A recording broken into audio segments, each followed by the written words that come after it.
Welcome back everyone, Oz here, and today I've got some r/AmITheDevil for you all. As per usual, I'll be reading the posts, giving you my own opinion, and I hope you do the same down in the comments below. And without further ado, let's jump right into it. Cross-posted from r/relationship advice. I, 55 female, didn't take my daughter, 19 female, to the doctor, and now she claims to have multiple sclerosis.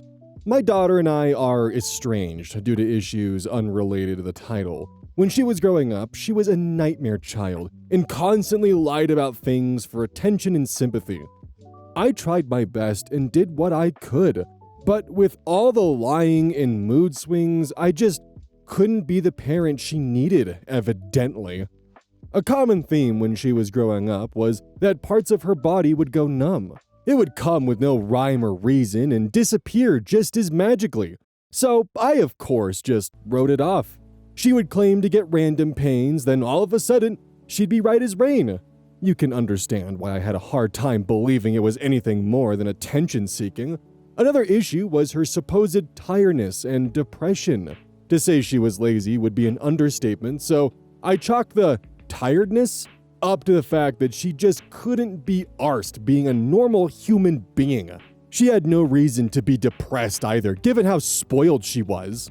Well, it turns out I was wrong, and I recently found out through the grapevine that she was apparently diagnosed with an autoimmune disease called multiple sclerosis. I also found out she's been slandering me as a result of this. She's claiming that I prevented her from seeing a doctor about all the issues she's apparently been having for almost a decade now, and that I'm a horrible mother for doing so. In my mind, if it was really that bad, she would have demanded I take her. But she always got over it, which doesn't seem like any disease I've seen, so I personally don't believe it. But she has apparently proven it to everyone we have in common, using various hospital correspondence. She's already making me look like a horrible person by telling people I wouldn't take her to the doctor, which is bad enough, but if I try to prove her diagnosis wrong, it could backfire and make me look even worse. What do I do? I'm sorry, but if my child ever reported they had random numbing pains and just things that would appear and disappear, I would be taking them to the doctor that instant, because if they're faking it, well, that'll be a conversation we'll have to have. But if they're telling the truth, congratulations, now they have a diagnosis and they can begin to help bring themselves to a healthier and normal life. Instead, you wrote it off all the time as, well, they're spoiled, so they shouldn't be dealing with this at all. She's just faking it for attention. And now when you find out that everyone is seeing the doctor's correspondence, your first result is save a face, how can I flip this and prove that she's lying to make me look like the good person here? And not the fact that you neglected your daughter for a decade. Like, you're so back and forth on it. Well, it turns out I was wrong. How do I prove that these are incorrect diagnoses or fake? And with the fucking title of, I didn't take my daughter to the doctor and now she claims to have multiple sclerosis. It's the claims that really throws in what you actually believe there. Rather than take responsibility and apologize, you're instead choosing to be as bitter as fucking possible. Because no, my neglect towards my daughter isn't the problem. She was spoiled and she lied a lot, obviously. It has to be her lying. This is actually a really good example of missing reasons, by the way. So I decided it'd be kind of fun to look at OP's account and see what they've been up to, and found this fun little deleted comment thread here from Deleted User. Hey, so you should realize that you're the shitty parent. Nothing you can do. Your lack of care for your child caused them extreme bodily harm. Be thankful all she's doing is talking and not pressing legal charges. I would've. OP responds, how can she press charges when I've done nothing wrong? She lied all the time. How is that my fault? Medical neglect is a thing. That is still medical neglect, and not a justification for it. No judge would accept that answer. No doctor would either. Following up with, my child lies too much, so I ignored their symptoms. They complained for years, and I never took them to the doctor for it. How well do you really think that's gonna work for you? OP responds, there's no proof she ever had symptoms to begin with. Never mind that I refuse to take her to the doctor. It should be her word against mine. No proof of the symptoms because you never took her to the doctor, keep that in mind. Which then she followed up by posting to r/Legal Advice UK. I may face action for medical neglect. I am estranged from my daughter who lives in Scotland, as do I. She has recently been diagnosed with multiple sclerosis, and I am worried that she may try to seek action for medical neglect. She claims to have had symptoms for around 10 years, which I did not take seriously, and as such, I never took her to the doctor for those symptoms when she was young. Is medical neglect punishable in Scotland? Do I have anything to worry about? See, what I find crazy and extra telling here is that in that final comment she says, there's no proof she ever had symptoms to begin with. She's already actively thinking of her defense. Rather than apologizing and trying to rebuild that relationship and being like, fuck, I fucked up, I am sorry. Instead, she's already trying to plan a legal defense. It just speaks volumes as to where your mind is actually at and what you truly care about. Cross-posted from r/AmITheAsshole. Am I the asshole for taking my son's earning potential? Throw away for obvious reasons. I'm a 63 female, and I'm currently the caretaker to my adult son, 40 male. I get paid by the state to take care of him, so I need to be completely honest. I took him in so he could recover from some of the surgeries, and found out I could qualify to be his caregiver because recovery took so long. I wanted to help him because he's my son, and I love him. But there was a chance of being paid to take care of him, so I took it. He asked me not to, as he had caregivers before and said it got ugly between them. But I desperately needed the money.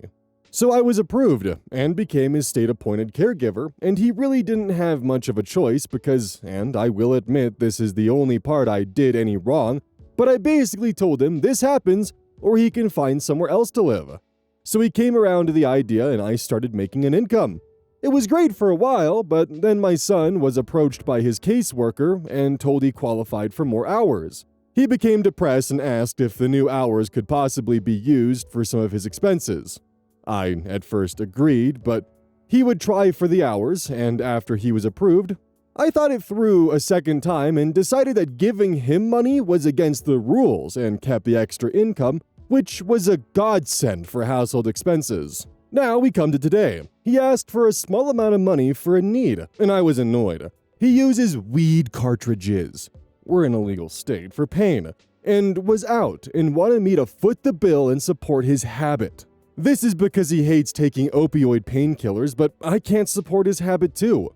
So he lost his temper, said I'm an asshole for ruining his life and stealing his earning potential, that he could never enter the workforce again because of what he told doctors and caseworkers, and that I stole his life from him. I threatened to kick him out, but I really can't lose the income he brings in. It would destroy me financially at the same time. I can't give him what he's asking for because it's against the rules to use my income on him. So am I the asshole for this? Wow, this is actually vile. Like, good God. You're his mother and now you're just treating him like a meal ticket. Like, literally with the line, I threatened to kick him out, but I really can't lose the income he brings in. It would destroy me financially at the same time. So like, when you got the new income source, did you suddenly make a bunch of really poor financial decisions based entirely around your son's situation? What were you doing beforehand? So on the r/AmITheAsshole subreddit, in the comments section, the judgment bot puts down a reason for why OP thinks they're the asshole. Sometimes I exclude these, or most of the time I exclude them because they're not really fully needed. It's just additional context as a just in case. But sometimes, like right now, they definitely add a lot of context into who OP is as a person. OP has offered the following explanation for why they think they might be the asshole. I'm wondering if increasing the house income and me being my son's caregiver makes me the asshole. Like, OP is completely ignoring all of the negatives attached to their actions and are trying to frame the fact of, well, I'm just simply increasing the household income and being my son's caregiver. Does that really make me the asshole? Despite the fact that you are literally threatening your son to kick him out, but admit you can't because you're milking the income the state gives you because you're his caregiver position, while actively ignoring his needs so that way he doesn't become an opioid addict, because that's something that's actually extremely common when recovering from surgeries, is you become addicted to opioids. And he found a solution that means that he won't be, and you're declining it, because you can't support his habit, despite it being a legal state, and it's something that'll prevent him from being addicted to opioids. Also, the final line of it being against the rules to buy those for him, That doesn't sound right to me, because the whole point of being a state-sponsored caregiver is that you're given money to help take care of them. As in, that money being paid to you by the state is supposed to be used for your patient's betterment of their life. Normally, the language there is set up so that way you're not supposed to use your own personal finances to pay for their items.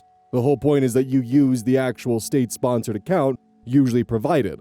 Now, this is definitely going to be different from state to state and very different depending on if you're doing this from the state's perspective, from like a residential home, or God knows what other policies might be in place that might be company specific, but the point still stands of the point of that funding is usually for the care of the patient to assist with it, which heavily points to the fact that OP declining to assist her son with his expenses because it's not in her budget despite the fact that that's what she's being paid for, begins to walk into financial abuse and illegal territory, which a lot of the comments actually are pointing out.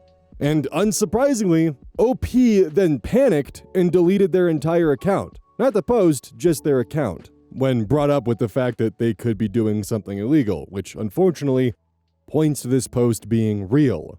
Additionally, I'm 99% sure, and if it's not, then it should be the case, that declining to give someone medication that relieves their pain, that's a form of abuse, of physical abuse. But the thing that you're the most concerned about is whether or not you're the asshole for increasing the household income and being your son's shitty caregiver. Good God. It's not very often that we get an actual fucking demon crawling through the subreddit, but here you are. Cross-posted from r/AmITheAsshole. Am I the asshole for changing the door locks back after my wife changed them? I, 30 male, have a beautiful wife who loves to serve others. We bought a home down the street from my family. I have a sweet sister, 17, who likes to crash at our house with her friends. My wife normally is pretty easygoing until recently. My sister's friends have been leaving messes, mostly towels on the floor after using our pool. My wife got upset picking up after them every day. I've asked my sister to make sure the house is clean after they leave it, and it has been better. My wife also complained that some of her perfumes and clothes and personal items have gone missing. My sister said it's not her. I believe my sister. I just don't see her doing that. I told my wife and we agreed to just replace them. Last week, my wife made a couple of pans of cinnamon rolls from scratch. One pan was for us, the second pan was for a coworker's family who's experiencing a tragedy. My wife went to the gym, I went to work, and my sister and her friends came by. The one pan wasn't enough for her and her friends. They wanted the second pan of cinnamon rolls, and my sister texted my wife asking if they could eat them. My wife said no. They ate them anyways. My wife, upset, went and bought new locks.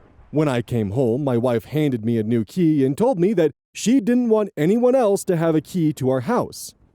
I tried to calm her down and tell her that I would just go replace the Ian cinnamon rolls with store-bought ones. My wife decided this was her hill to die on and said no, my sister lost the privilege to come when we're not home. Replacing stolen items wasn't good enough anymore. My mom called and asked if my sister could use the pool as a back-to-school party. I was under the impression my mom would be there. I said yes. My mom was at work and our schedules clashed. The easiest solution was for me to change the locks back so they could come into the house. My mom didn't come with my sister. When my wife got home after the party, it was a mess. She sent me photos, she called me the asshole for changing the locks without talking to her about it. Keep in mind she did too. Then told me I broke her trust. She wasn't safe in her home because she keeps getting robbed, and I refused to put an end to it. I did talk to my sister. Then my wife let me know she was staying with a friend for a while. Am I the asshole here? I feel like I've tried to right any wrongs that have happened between my wife and my sister. Update. Sorry I haven't been able to reply the past couple of hours. I've been busy. I talked to my mom again and let her know my sister isn't allowed over without me home. I asked a friend's wife who's a maid to come deep clean our home, so if/when my wife comes home, it's clean. The last thing is my mom asked me to help her cover my sister's cheer. She's on track for a scholarship. I told my mom I would pay half if my wife's things were returned. If not, the money was going to replace the stolen items. Also, my sister was invited to homecoming. She wanted me to buy a dress. I told her no for not following our home rules, and the money I saved for the dress is going to pay for the maid. I did replace the locks again. I also am planning a romantic dinner I will make and clean up. I heard a lot about the cinnamon rolls. Someone on here gave me the idea to make them. I am for a dessert. Update. My sister and mom left a few minutes ago. My sister had a bag of my wife's things. More than I thought was gone. Most items are in poor shape. The big thing is, she had my wife's grandmother's ring.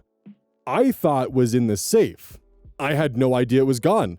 My sister said that she found it on my wife's nightstand during the party. She forgot she had it on when she left our home. The ring is invaluable, it's just sentimental. I told my mom who the ring belonged to. My mom lost it. My sister is now grounded. Last update tonight. My wife is coming home. I'm staying at a friend's house until we can work some of this out. I already stated it, but I did put the locks back on my wife bought. My family doesn't have that key. Early morning update. My mom called my wife last night and asked what my sister can do to fix/replace the damaged items. My wife said, have her meet me every morning at 5 a.m. I decided to tag along and see what my wife had planned, trying to support her in whatever punishment she decides to do. You know the cinnamon rolls? My wife's coworker's 4-year-old is in the final stages of cancer. Oh my fucking god, dude. Kinda just pushed that one under the rug in the first part of the post. 4-year-old is in the final stages of cancer. My wife's plan is for my sister and her to prepare breakfast, get their other kids up and ready for the day, start laundry, basic cleanup, so her coworker and his wife can spend as much time as he can with the sick child before work. My sister was silent the whole time coming back home. I can tell it really hit her that her life isn't as hard, even being grounded. Last and final post. My wife has given me a second chance as long as I follow her list of rules. 1. For a while, no family at our home. 2. No family borrowing our things. 3. No one is allowed a key. 4. I help with the chores around the house, including cooking meals. 3. Wait, what? 3. Last, my wife is okay with me seeing my sister, but asked that we all go to counseling to understand why my sister is targeting her. My wife said all of this has been really hard, and she doesn't want to cause more issues, but she doesn't trust my sister and can't have her using our things. Okay, you are in fact turning it around by the end of it there, but buddy, you entirely put blinders on when it came to your sister's behaviors. Turns out all the stuff your wife had been complaining about, the sister who you just couldn't see doing that, yeah, she did. She's a thief, and she's just been taking advantage and using you guys and exploiting your generosity. Your wife wanted to put an end to it, and you re-enabled it. You only had a change of behavior when your wife was ready and willing to walk away. The entire time beforehand, it was, no, my sister would never do that. Well, I'm under the impression that X, Y, and Z will happen, so it'll be okay. You also just swept up what the tragedy was under the rug entirely. The cinnamon rolls for a dying 4-year-old with cancer that your sister then ate with no remorse after being told no. Not to mention the first pan of cinnamon rolls wasn't even for her either. It was for you guys. She just cleaned you guys out with no remorse. Your wife, however, has the right idea of essentially scaring your sister straight and showing her and giving her context as to just how privileged she actually is in her life and how she doesn't really have it that hard. I know that's something that I've always planned to do with my kids when I have them, is to have them volunteer and be involved in the community. Recently, actually, the YouTube channel, the Vault channel specifically, is starting to perform better than I ever thought it would, and it's actually making me a bit uncomfortable. So I've been thinking about doing some charity streams or doing some streams to kind of give back, because this is more than I ever thought it would be. Cross-posted from r/GuyCry. I just cheated on my girlfriend and I don't know how to feel about the whole thing. So to give you context, I, 20 male, fell in love with this girl, 20 female, of March of 25, and asked her out in August. Things were great and still is. I love her parents and stayed with them for a week through Christmas on New Year. She decided to study abroad and have been on a long-distance relationship since the start of January. And I met this girl, B, 18 female, a week or two after she went. This is pretty recent. We go to the same school and had liked each other's vibe. Before getting into anything, I made sure she knows that I have a girlfriend. Things eventually moved on, we both wanted to hang out together, I wanted to explore her, and on this second date, we slept together and watched a movie. Third time when she came over to my room, I forgot to take care of my girlfriend's picture in my room, and when she saw that, she felt weird and started getting aggravated, saying either I have to stop dating my girlfriend to pursue her, or stick with my girlfriend and never talk with her. She did let me know that she isn't open to anything long-term, which I'm fine with, but not to a point where I'd want to leave my girlfriend for her. I know she likes me, she did say that, and I do like her too, sad to say, but mostly physical. She barely asks me about what's going on in my life. I'm a big-time listener when I'm with her. I feel like a dick. I'm questioning my own loyalty to people. I've never been in this situation in my life. Well, I couldn't even last a week in a long-distance relationship with the girl that I really, really like. Well, I really wanted to explore this 18-year-old. That sounds... that sounds even worse. Good God. I hope your girlfriend finds out because she does not deserve this, and you do not deserve her. Fucking Mr. Final Frontier over here. Good God. My girlfriend got hurt at Brazilian Jiu-Jitsu. I feel terrible, but don't think it was on purpose. She's mad at me.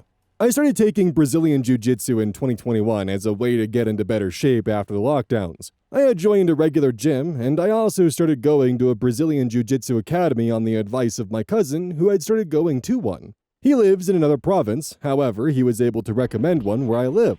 I'm only a blue belt, but I really enjoy it. I started dating my girlfriend last year, and I thought Brazilian Jiu-Jitsu was something we could do together. She was reluctant. I got her to come observe me a few times. She was still reluctant. Then she told me about a women-only class for beginners at a different academy. Part of why she was reluctant was that there are currently no women at my academy. We have had women before, but they always drop out and stop coming after a while. I didn't think the women's only class was a good idea. Plus, the idea was for us to do something together, so I convinced her to join my academy. She joined almost 2 months ago. In that time, she went with me every time she wasn't working on the same evenings I was free, and would go to the academy. She never went alone, though. A few times she complained to me that the others at the academy were rough.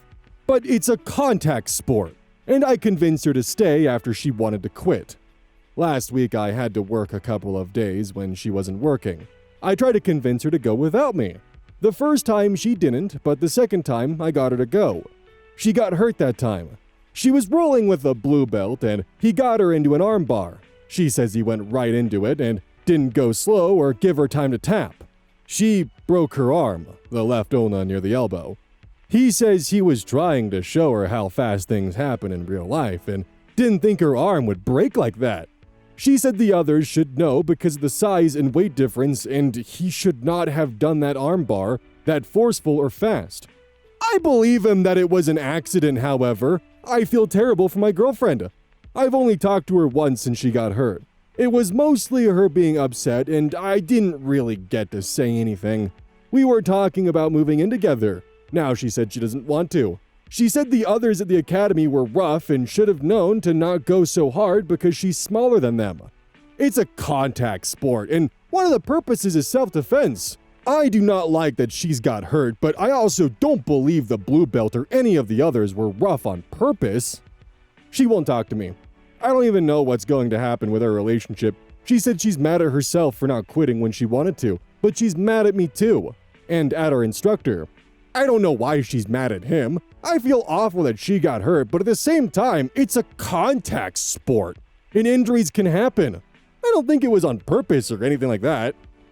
Hey dude, are you single? Just out of curiosity, because damn, I can only assume so. It's also not a mystery why the women for your gym keep leaving. That's pretty goddamn obvious. It's a contact sport. Yeah, maybe she should be going to a gym of her peers, especially if she's new to the sport. Like, you keep dismissing her over and over again when she broke her fucking arm. The ulna hurts like a bitch. And the fact that it was snapped during an armbar? He was going way too aggressively and way too rough. And the fact that you're just dismissing her complaints with, well, it's a contact sport, it's supposed to be rough, makes you a shitty boyfriend. Hopefully ex-boyfriend. Am I the asshole for reporting my coworker's side business to our employer? I, 27 female, work at a mid-sized marketing firm, and my coworker, Jake, 31 male, has been using the office computers and a popular bevy of creative tools to run a freelance business on the side. He charges clients like $500 to $1,000 per project. Our employee handbook explicitly says we can't use company resources for personal business, and I've seen someone get fired for this exact thing 2 years ago. I found out because he mentioned it casually one day, said he was making decent side money and it wasn't hurting anyone since he only did it after 6 p.m. when the office was empty. Honestly, it bothered me that he was basically getting free expensive software and equipment while the rest of us follow the rules. The software suite alone is like $70 a month, oh it's Adobe, if you pay for it yourself. I reported it anonymously to HR because it felt like the right thing to do. Company policy exists for a reason, and I didn't want to be complicit if it came out later because I knew about it. Jay got fired within a week and somehow figured out it was me. He texted me that I ruined his life over nothing, and that he was just trying to build something for himself. His girlfriend called me a corporate kiss-ass, and honestly a few people at work have even been cold to me since. My boyfriend says I was just following policy and protecting myself. But my sister says I'm a snitch who cost someone their job over a technicality that wasn't even affecting me. Jake wasn't stealing clients or dropping anything on company time, just using the equipment/software. I feel like I did what I was supposed to do, but everyone's acting like I'm the villain. Am I the asshole? Edit, frustrated with the replies as you guys seem to think that nothing would happen to me, but just by knowing I was involved. He involved me. I didn't ask or spy or anything. He told me he was breaking the policy, and I have a duty as an employee to report it. Hey, so just as like a general kind of heads up, the kind of loyalty that you're giving to your company, they're not going to return to you. The loyalty you're giving is 100% one way. Your coworker was also an idiot, by the way, just in general. Like if he was going to use company resources to build his own little empire and leave, like do that under the table and don't brag about it. My guess would be is the reason why he wasn't able just to go and purchase a software subscription at home might have been because he couldn't afford the kind of machine he was working on at the company office. And chances are, they're probably used to working on those extremely high-end machines. I wouldn't be surprised if it was anywhere from a Mac Studio to a Threadripper system with a few NVIDIA A-series cards. There could have been some pretty expensive hardware they were working with, especially if Adobe was a default program that they worked with. While you don't need it to run Adobe software, it certainly does help quite a bit. Honestly though, if I was in Jake's shoes and, due to there being the current RAM shortage, I would have just done 11 to 12 projects just under the table and bought myself a really nice Mac Studio or MacBook Pro or something like that, and then just did the work at home and buying my own subscription and using the expertise the company presumably trained me on to kind of keep my side gig and keep it under the table and not have the company have any say of what I'm doing. It pretty much boils down to OP's a corporate bootlicker, and Jake is an idiot who bragged about stealing from the company. Cross-posted from r/AmITheAsshole. Am I the asshole for not telling my friend's partner that she didn't get the job at my company? So, I've taken over the family business along with my sister. Recently, a friend of mine, who I always considered a very good friend, started just distancing himself. Yesterday, I found out what it was. A few months ago, we opened a position in our company, and one of the resumes was friend's girlfriend. She did not know when she applied that it was my company. In order to keep it professional, I wasn't involved in the process. My sister did the interview. It was actually kind of awkward because as she was leaving the building, I was walking in, but I pretended I didn't see her because she faltered in her step, clearly recognizing me, and said, "Hello." And I just said hello back and kept going like I didn't recognize her, which could have been genuine since I have not been in a lot of gatherings with her, honestly. Anyway, we ended up going with another person for the job. Apparently, friend's girlfriend sent an email asking for any updates a few weeks after the interview, but we never responded to her. My sister deals with the emails usually. My friend is mad at me and said he's greatly disappointed in my handling of the situation. That he was fine with her not being picked, but that me not even bothering to send an email and tell her she didn't get the job is unacceptable in his opinion, considering we're such good friends. I told him I was just keeping it professional and unbiased. He said it's totally fine that she wasn't picked. It was about the fact I didn't bother to send the feedback and that I pretended to not know her when she was just saying hi. He is one of those people that when he's done with you, he's done. He doesn't want to fight, but he clearly doesn't want to associate much with me anymore. I think he's just salty on behalf of his girlfriend, but I need opinions on this. So, OP is definitely an asshole in this situation. He's probably bordering on devil, but it's not like a demon per se. It's just, you kind of have a lot of really annoying and shitty business practices, and you're making up a lot of excuses for everyone but yourself. Like, for starters, ghosting an applicant and not even telling them if they did or didn't get the job, that sucks. Like, it's really common, but it still sucks. I also find it to personally be unprofessional, so OP saying that he just wants to keep things professional and, proceeds to give excuses for every reason why he wasn't professional. It was actually the fault of this person or that person or this person. Not me, of course. I just wanted to stay professional. It very much comes across as, oh yeah, this is just a company that I'd never want to work with or work for. I get the feeling that OP is the kind of person that when something goes wrong within their business, it's, oh, well, my sister usually handles this, or, oh, my bad, this is normally what my sister does. Which, I'd definitely be concerned if I was dealing with a company and the person I was having direct correspondence with suddenly just threw their sister under the bus. No thanks, dude. Let alone from the perspective of if it was your manager saying that, like, oh, well, my sister is normally the one who handles the direct emails. Okay, dude, that sucks. Like, there's a pretty big gap in the leadership structure here that you guys might want to patch up. Also, gotta love the, pre-baked excuse that he includes within the sentence of, she clearly recognized me and said hello, and I just said hello back and kept going like I didn't recognize her, which could have been genuine, since I had not been in a lot of gatherings with her personally. But he just admits to pre-baking his excuse right there. Like, come on, dude. Where is this professionalism that you so claim to be the beacon of? Hey, welcome to the outro. Don't forget this whole thing is basically brought to you by GamerSupps. If you like caffeine, then I can't recommend GamerSupps enough. Use code Oz at checkout to support the channel. And I do actually use this product. It's replaced all other sources of caffeine for me because I feel good. It doesn't have any of that extra stuff that a pre-workout blend might have. It's with a couple of the extra things to make it so you don't crash as hard. It's good. I like it. Personally, if you really want a good flavor, try the Soda Pressing Pear or even the Dragon Fruit Punch. Those two are my personal favorites right now.